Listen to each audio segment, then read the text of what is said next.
Shalom Yasharallah, first and foremost. I want to say all praise, honor, and glory to Yahweh Bahashim, Yahweh Shai Bahashim, Racha HaKodash, double honors to the apostles and elders of the house of David. Salutations to you brothers throughout the four corners of the earth, teaching the truth in righteousness and sincerity to you Israelite foreigners. Come back home to the truth. To those that passed on serving the Lord, the dead in Yahweh Shai shall arise first. To you sisters who believe, keep encouraging and supporting your brothers that's out here pushing this word. And always commemorate the sister who washed Yahweh Shai feet when you read the scriptures. I want to read a quick scripture here. Romans 1:11-1. I say then, hath the Most High cast away his people? God forbid, for I also am an Israelite of the seed of Abraham, of the tribe of Benjamin. The Most High has not cast away his people which he foreknew. Wot ye not what the scripture saith of Elias, how he maketh intercession to God, to the Most High against Israel? So, as you could tell from the scripture, clearly, you know, we're locked in with the Most High. We're locked in. Like there's no like what I would kind of be curious about is how do Christians and really anybody else think that the scriptures is talking to somebody other than Israel? Because that to me is insane when you look at the wording. Like the wording itself is very clear cut, very easy. The Lord did not cast away his people, which he foreknew. You know, you couple that with other scriptures like Amos, where it talks about the whole family which the Lord brought out of Egypt. You know, it's you know, this is a back to basics video, but let's be real. How basic can the Most High speak? I told brothers a few weeks ago that the scriptures is like a love letter to a Pacific person that everybody else takes for themselves. You know, you have people like I'm gonna be honest. Like I saw numerous I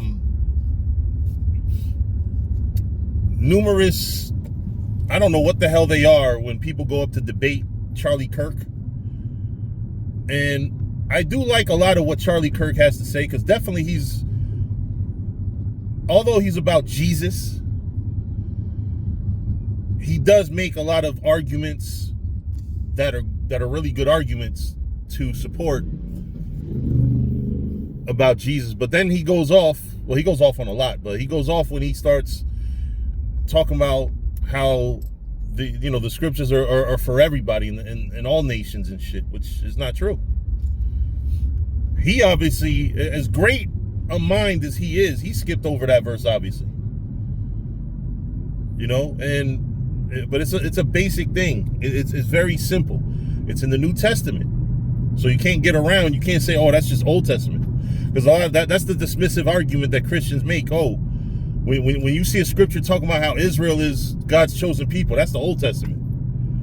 But this is the New Testament. And not only the New Testament, this is the time of Paul. I can't think of a book that was written after the letters of Paul. So we go into the Old Testament. So the arrangement was Israelites are God's chosen people in the Old Testament, and now we got a New Testament scripture where he wrote to the black Romans, to the Israelites in Rome. I don't know how you could sit here. I mean, even from the beginning of the book of Romans, it tells you that it's talking to Israelites. So you really can't you really can't get around it, and that's what the problem is with religion. They try to take text and get around it to fit what they want to be said. You know, but you can't get around it. When you try to get around it, and the funny part is that's the thing that they say about us. They say we try to get around shit. No, y'all try to get around shit. We understand the Gentiles being Israelites. We understand it. Y'all don't. You know, once you realize who's the one that's mistaken, it gives you a whole nother way to look at it. Like, yo, because y'all are mistaken, you know, when you develop that confidence in the scriptures and in your understanding of the concepts that the scriptures is talking about, you have a whole new way of looking at how people, because then you wonder, how could people possibly think that it's something else? You know, at this point in life, I'm almost 46 years old, been in the truth since 20. About 25 years I've been in this truth. Now I'm to the point. At one point I was like, I wasn't so confident. Now I'm like, how could you possibly think that the scriptures are talking to anybody but Israelites? Cover to cover. It's from cover to cover. You can't sit here and make shit up and lie. Like, yo, when you go over the whole scriptures, there's a word called harmony. The harmony of the scriptures. Now, this is something even in Esau's doctrines. Harmony, meaning that all scriptures have to be in harmony with each other. Understanding the harmony of the Bible, where the Old Testament is written to the Israelites, and the New Testament is written not only to the Israelites that are practicing, but also Israelites that went astray. Once you get that understanding, everything becomes clear. Everything becomes clear. It's only unclear when you incorporate Christianity. Like, really, if I believe if a baby read the Bible,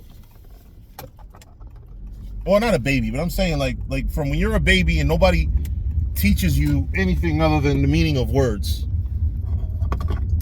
etymology and things like that. But the scriptures themselves, let a baby read it for themselves. I believe that baby would grow up knowing and understanding the truth to a degree. Now, granted, there's levels of understanding, but like I said, if you look at the words themselves, just look at the etymology, not the etymology, the semantics of the Bible. It's very clear Israelites are God's chosen people. It's not deep. It's only deep because Christianity came in and fogged it up. But the truth of the matter is, when you actually read the scriptures, free of religion, free of anything else that has distorted your thinking, it's very clear. It's very clear. Why am I in the 11th chapter of Romans reading about Israel being God's chosen people? And then you couple that with other scriptures that tell you that there ain't nobody else God's chosen people. So then you get a new understanding on the Gentiles that Paul was sent to. You know, but that's it. I don't think there's how much more information can you squeeze out of that? You know? But that's it. With that, I'm gonna say shalom and on to the next one.